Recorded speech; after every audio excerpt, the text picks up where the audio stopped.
Welcome, everyone. And we're going to start with today's presentation about semaglutide and weight loss and what do we need to know. And obviously, the topic of weight loss or weight gain is a really hot topic, especially in the beginning of the year. So many people want to lose weight and set up a resolution. I'm going to lose weight. I'm going to exercise, and there's a variety of ways to do that and meet your goals. So we're going to talk about what is causing weight gain and what are the possible factors. What are their consequences? Is that really that bad? Do we need to really fight weight, not just from aesthetic standpoint, but more from the health standpoint? Does it really affect our rate of developing chronic illnesses? And we're going to then jump into the topic of discussion, semaglutide, the topic of interest, how does it work, why people lose weight, what are the side effects of this medication, and what are their strategies for the long-term weight loss success. At the end, I will disclose a couple of alternative or natural alternative to semaglutide for people who either don't want to use semaglutides or cannot tolerate that. And we'll talk about a couple of cases. And we'll talk about cardiometabolic vital program. Just a few words about how do we approach cardiometabolic health from the functional medicine standpoint. And of course, we know what a BMI is. It's a body mass index. It's kind of an old marker, and it's not a perfect marker because body mass index is not really a great measurement of the body composition. And it basically measures the relationship between fat to the height, right? But we also know that some people of certain ethnicity will have a high BMI, but they will not be really obese because their muscle mass is so big and their BMI will be very big because of that, but they're all muscles. So it's not really the best marker. So in functional medicine, we deviate from measuring BMI, and we're looking at the body composition test that we measure with their BMI, with their body impedance machine. So all of you who are my patients, you probably remember when you came to me in the first visit, we do this BIA machine, body impedance analysis, and I'll clearly show you what is the percentage of body fat versus lean body. So that is much better measure for us to judge if the percentage of body fat more than 25%. This is a borderline. So we need to start working on losing the fat and rebuilding the muscle. But conventionally speaking, BMI above 25 considered to be overweight, and over 30 is considered to be obesity. And of course, the morbid or extreme obesity is that when BMI or body mass index goes above 35. And it's not a secret that obesity rates in industrial countries is rampant.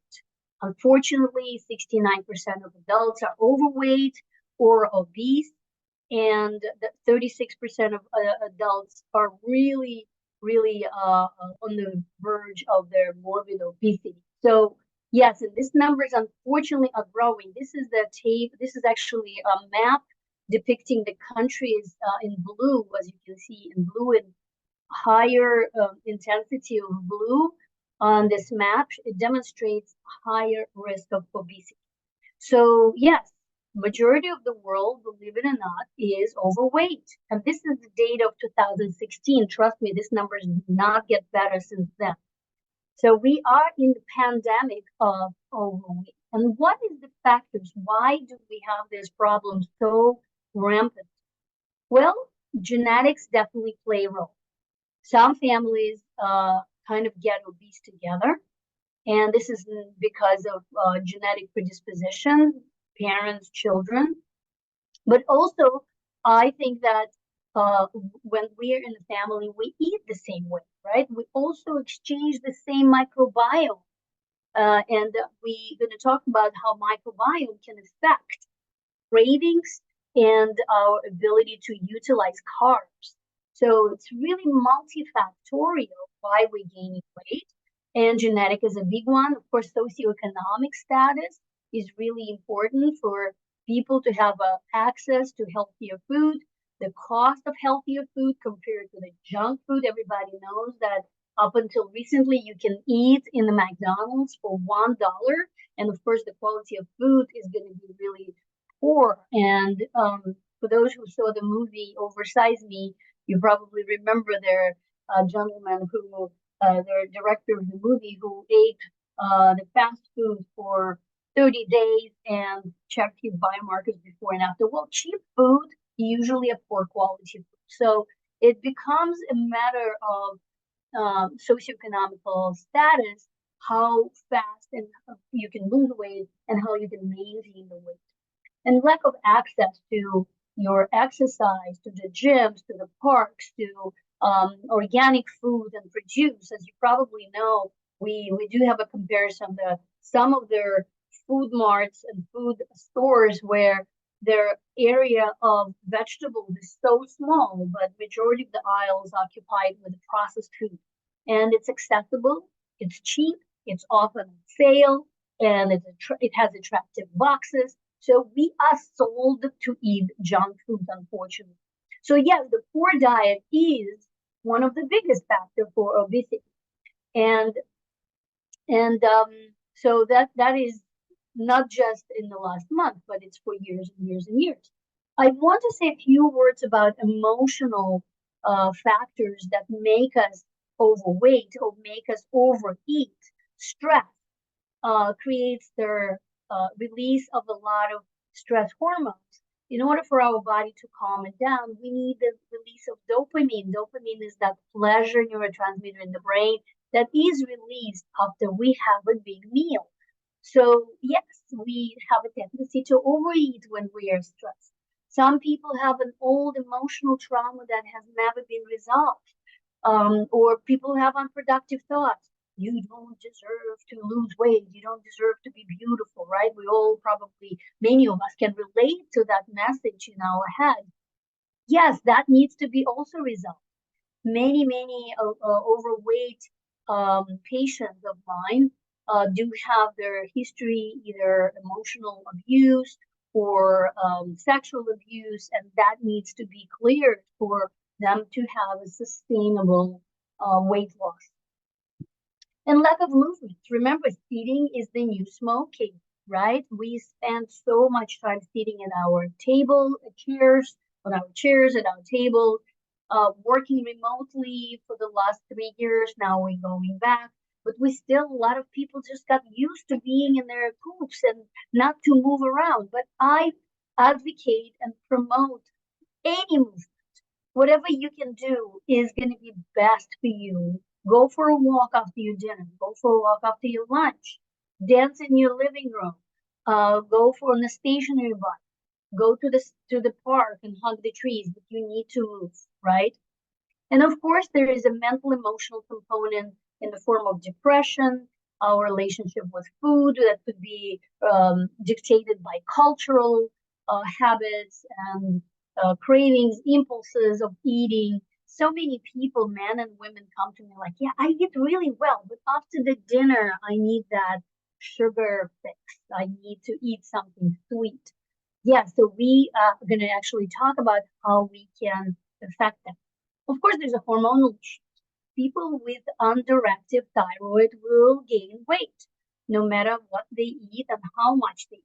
They're going to be gaining weight. Why? Because metabolism is slowed down. So we need to address that.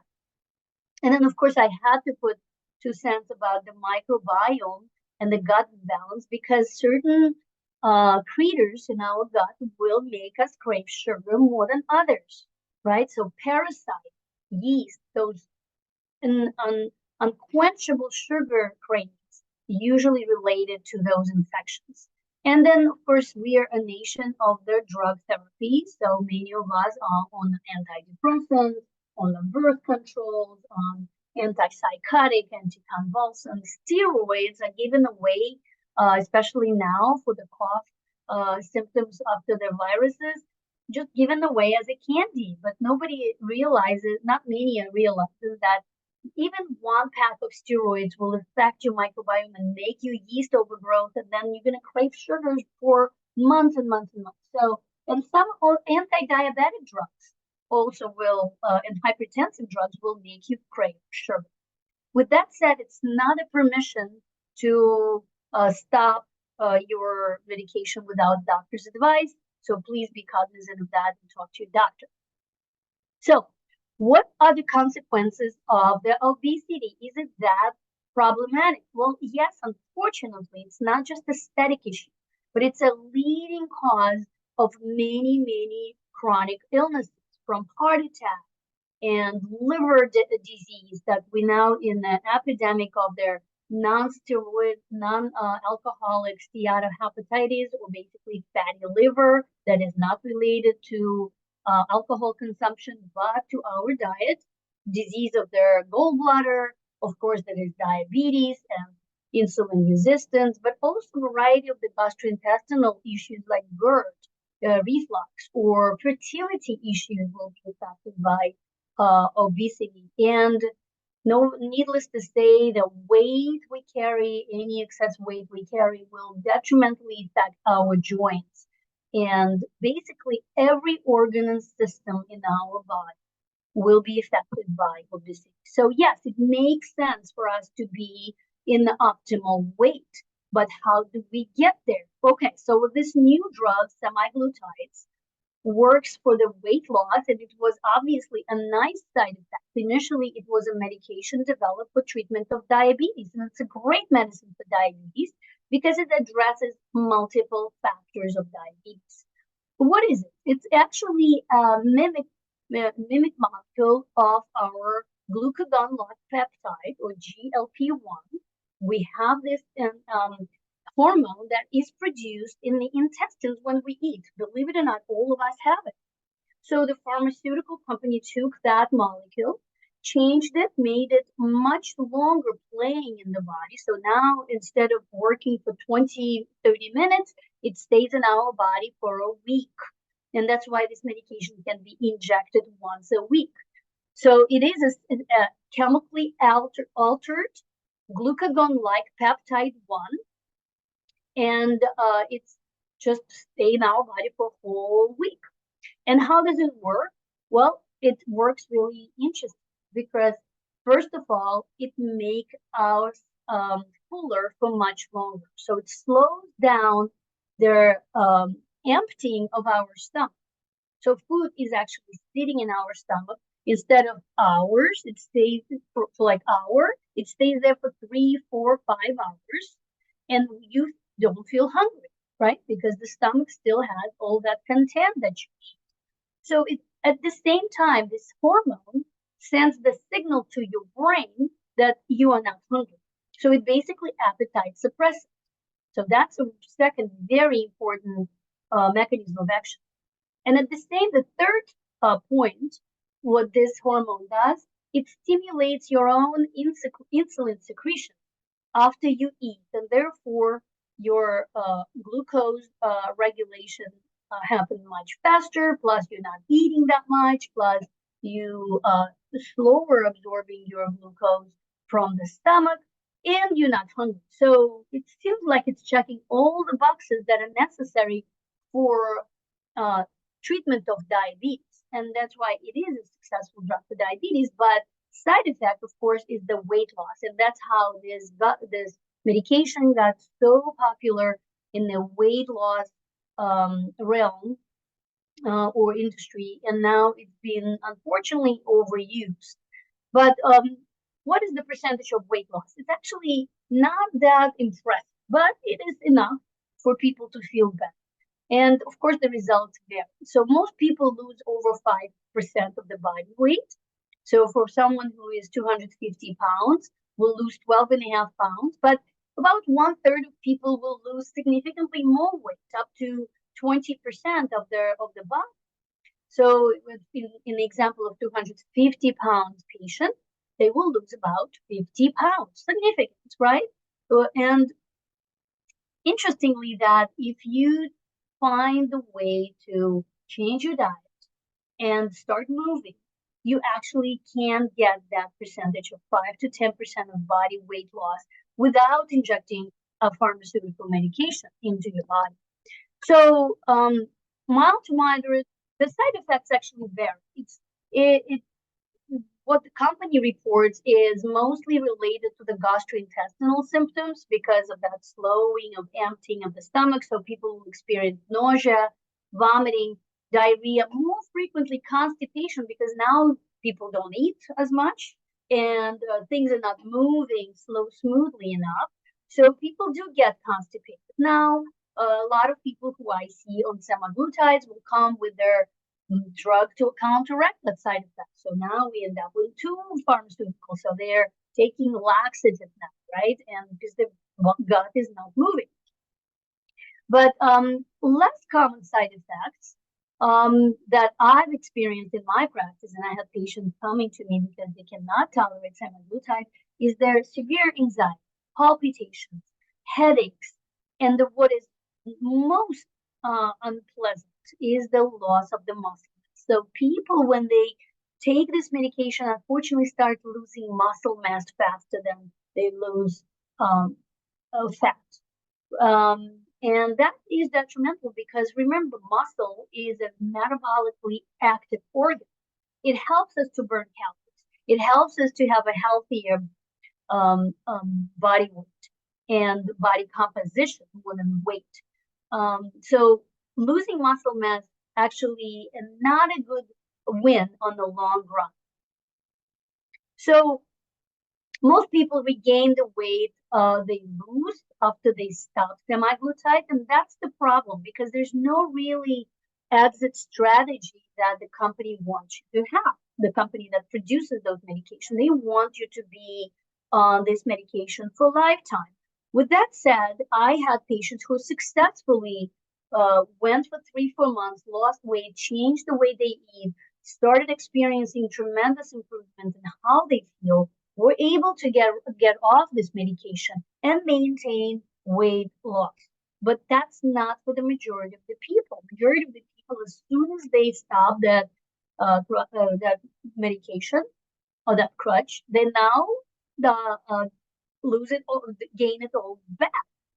And that is the problem because people or the patients are not guided. What do they need to do? How do they need to change their attitude towards how they need to change their lifestyle, which is hard. I'm not saying it's easy, but that's why you need someone who can guide you and not just give you medication and keep you on it for lifetime. It's really convenient for pharmaceutical companies, of course. But also, a lot of people don't realize that when they lose this weight, they stop their mechanism that help them to lose this weight. They end up in this energy gap. When people reduce their food intake, the metabolism actually slows down. Yes, they lose weight, but their appetite is increased. Why? Because innately and historically, our body got used to store the fat in case, right, there is a famine or in case there is a food scarcity. So the body will tend to gain weight as soon as the caloric intake is increasing. And that is a problem.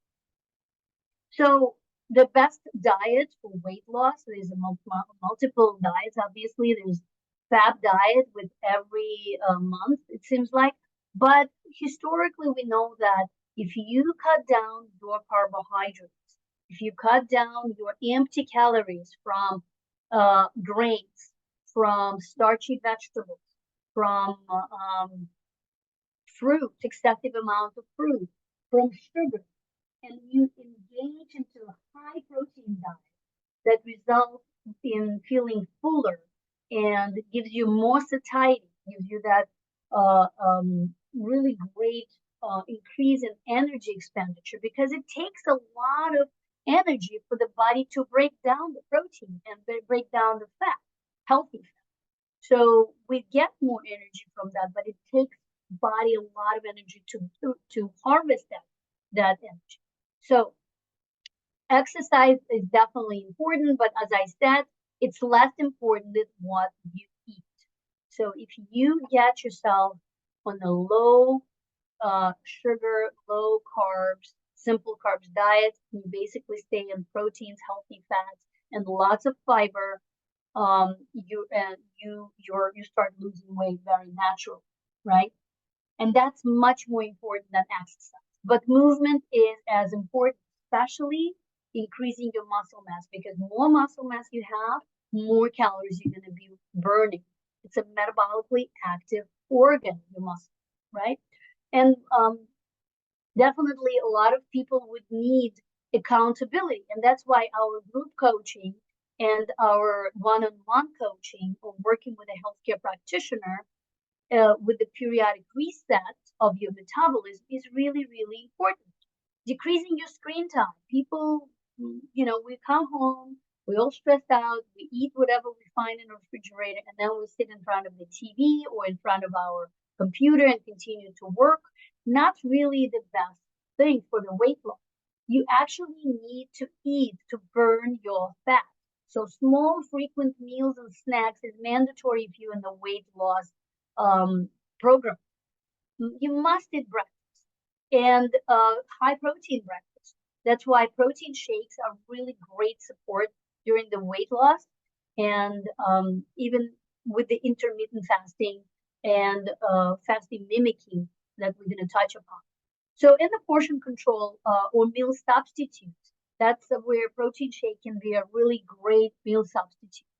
And then we're going to talk about a few really cool new products that work almost like GLP-1 agonists, just almost like semaglutide, the natural semaglutide.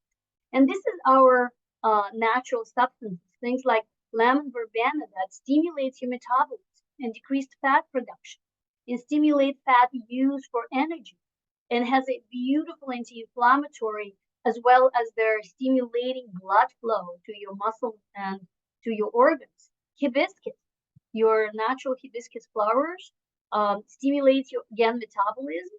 It inhibits the absorption of fats and carbs from your diet, so it's great to finish your meal with a hibiscus tea. It stimulates the fat use for the energy. Again, it's anti-inflammatory, and it's traditionally used for the blood lowering effects. So here's the one substance that has so many beautiful metabolic effects.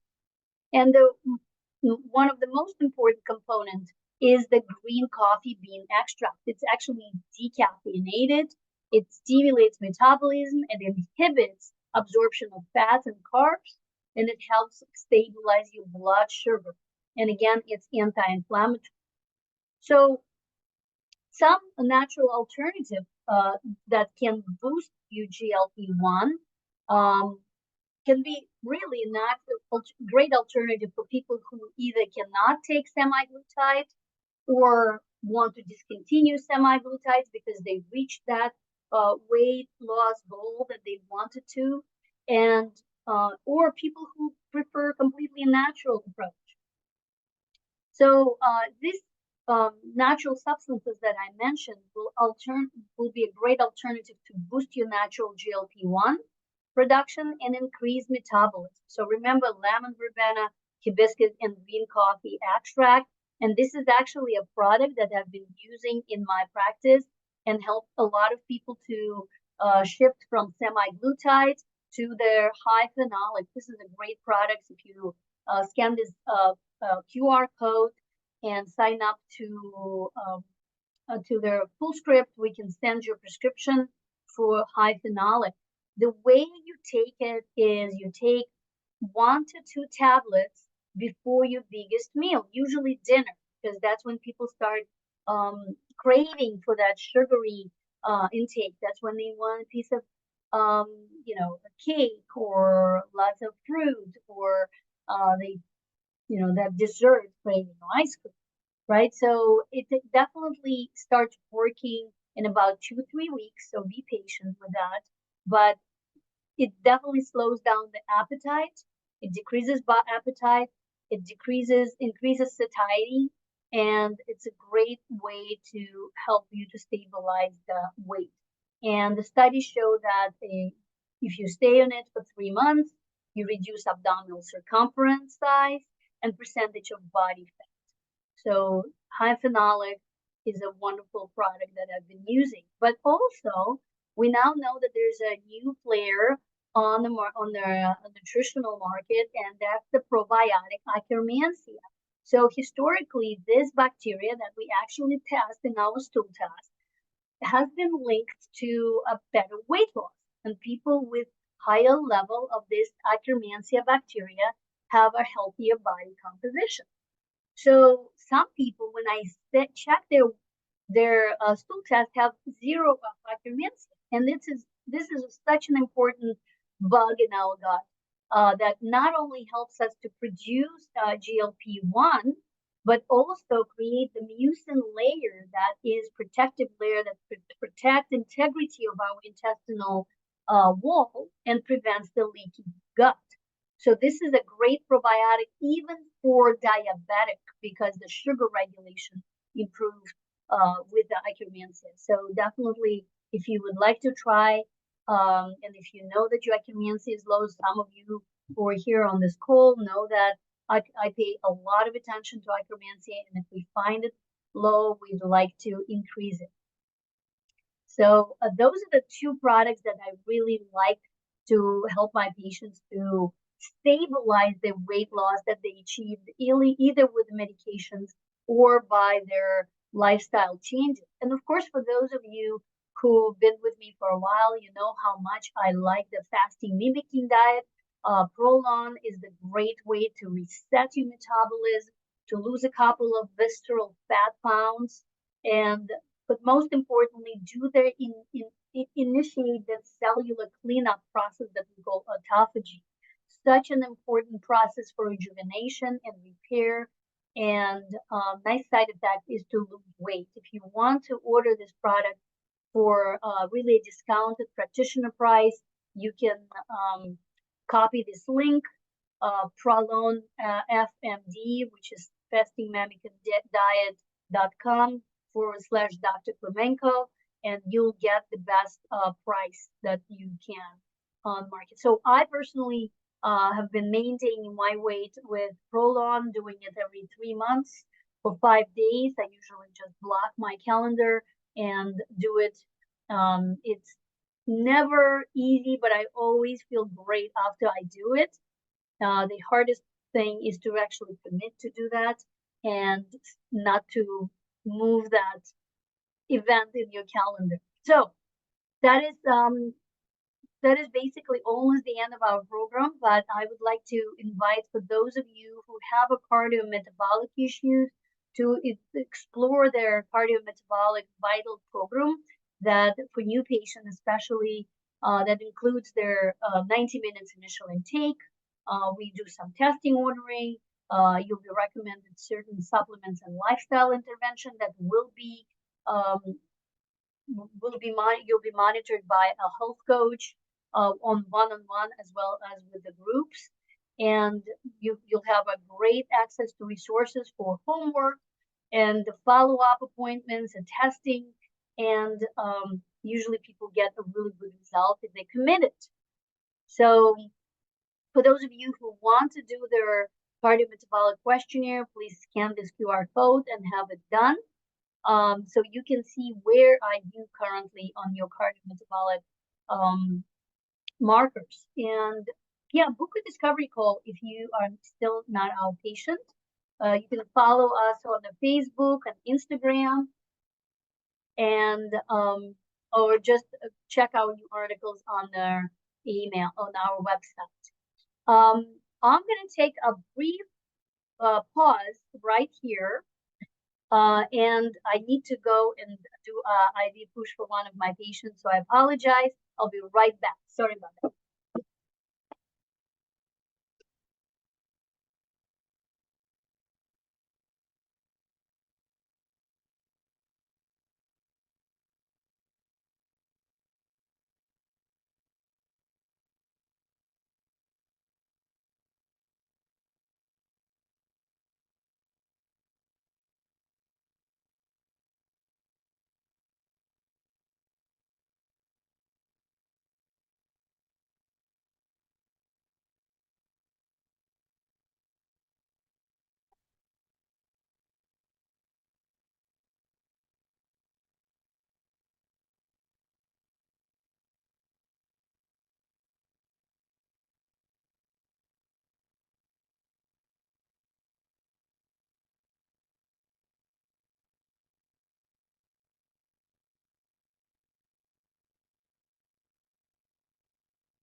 I'm sorry, I am back. So I just want to make sure we are since we're in the heart months in February, we're talking about cardiometabolic health. I just want to introduce that good antioxidants in the form of greens and powdered organic greens and good, healthy, clean omega-3s are so important for our cardiovascular health. So this is the bundle for a healthy heart.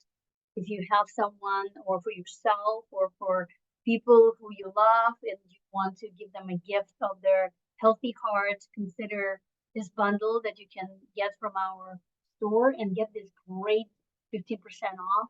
And you can do that before their February 17th. So yeah, so you can read and watch the video about both of the products on my website, which you can reach from store.klimenko. And for those of you who are interested in joining me for a practice-wide detoxification, we actually starting not this coming Monday, but next Monday. And again, we're going to be, it's a whole protocol for 7 days. I will be doing it. If you join me, please join our live Q&A on February. I think it's going to be Friday of that week. So we can discuss how you're feeling on this detox and basically slowly increasing the number of protein shakes per day as you decreasing the food consumption and pushing the toxin out with this two great products of fabulous greens and detox pearls. So it's a great, nice cleanup before their onset of their spring. And again, I'm happy to share a professional discount with you.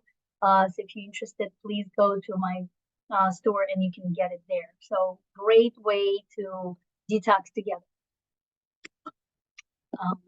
And for those of you who know, we have a beautiful IV room.